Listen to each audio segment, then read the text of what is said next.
सिद्धि कैसे प्राप्त की जाती है?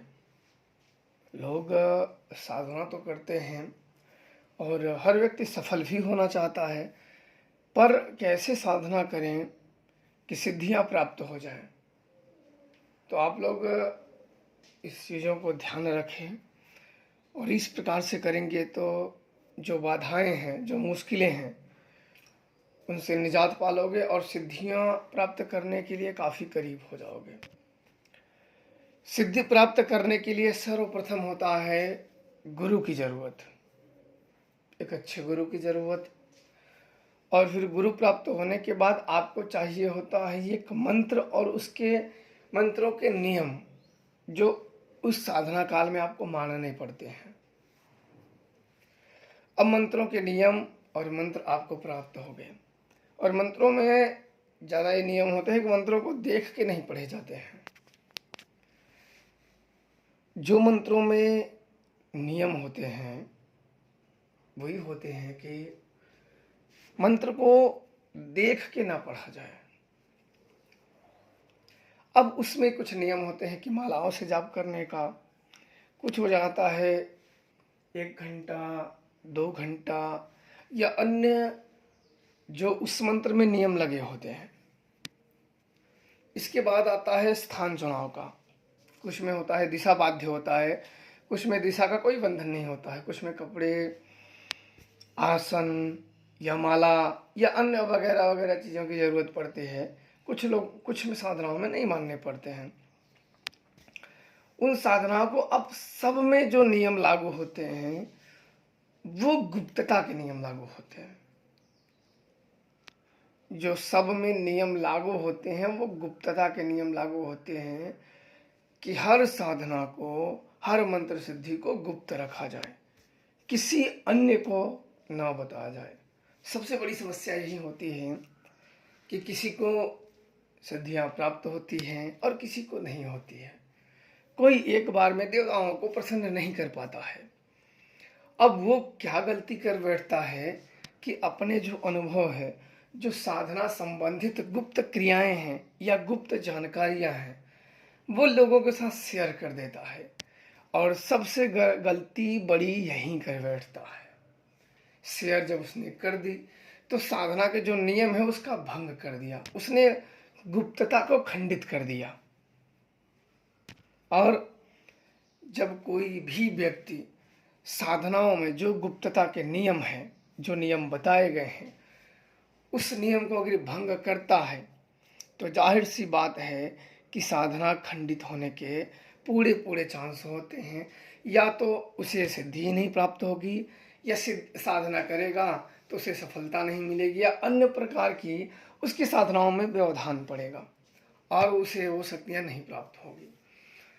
तो इसलिए मंत्र साधनाओं को सदैव गुप्त रखा जाए और किसी भी अन्य को ना बताया जाए कि आप क्या साधना करते हो, क्या नहीं करते हो, क्या क्रिया कर रहे हो, क्या नहीं कर रहे हो। शुरू से अंत तक आपके बारे में किसी को ज्ञान ना हो। कोई भी व्यक्ति हो, कोई का मतलब समझते हो, कोई भी व्यक्ति हो, गुरु के अलावा, वो भी गुरु के अलावा जब अनुभव हो तो, नहीं तो साधनाएं करते रहो, क्योंकि शक्तियों का ध्यान अपनी तरफ खींचो।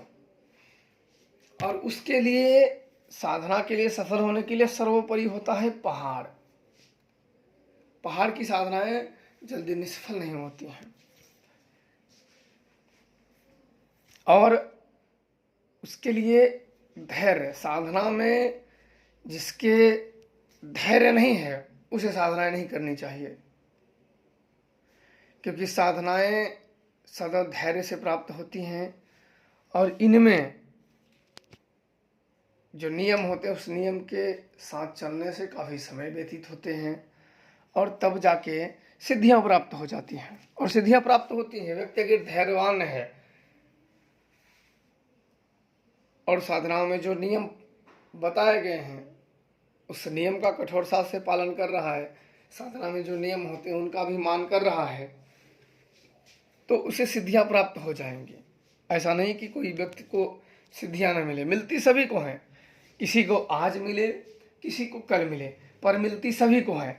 पर जो सिद्धि उतावलेपन में, क्योंकि सिद्धियां जल्दी, कोई भी वृक्ष का पेड़ है आप ऐसे मान सकते हो, तो आप अपने समय पे आम के वृक्षों में फल नहीं उगा सकते हो, वो अपने ही समय पे आएगा।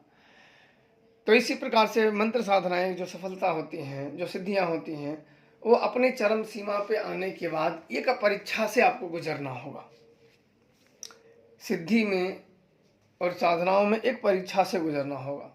परीक्षा से गुजरने के बाद आपको वो सिद्धियां, वो साधनाएं, वो शक्तियां प्राप्त हो जाएंगी। अब उन्हें प्रयोग करने का समय आ जाता है। और ये नहीं कि दुनिया भर के प्रयोग, आप उन्हें सोचते समझते हुए शक्तियों का प्रयोग करें, ताकि वो शक्तियां आपसे क्षय ना हो और आप उन शक्तियों का सदुपयोग करते रहें।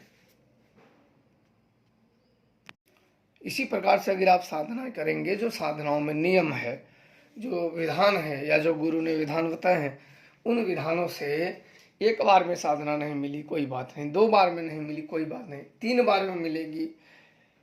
मैंने बता दिया कि किसी को साधनाओं में, किसी को आज सिद्धियां मिलती हैं, किसी को कल मिले, पर मिलती सभी को है। किसी को अपने मेहनत और किसी को अपना धैर्य नहीं खोना चाहिए। बस सफलता में लगे रहो, किसी न किसी दिन आपको सफलता मिल जाएंगी। और प्रसन्नता से अगर दैविक शक्तियों की प्रसन्नता हो गई तो समझो उस शक्ति को कोई छीन नहीं सकता है, या कोई शक्तियों को ले नहीं सकता है। तो आप लोग इस प्रकार से साधना करेंगे तो बिल्कुल सफल हो जाएंगे। खुश रहिए और प्रसन्न रहिए। देवी की कृपा आप सब पे बनी रहे और अपने मेहनत से इन सब की साधना और विधि विधान को मानते हुए करेंगे तो जरूर सफलता मिलेगी। जय श्री महाराज।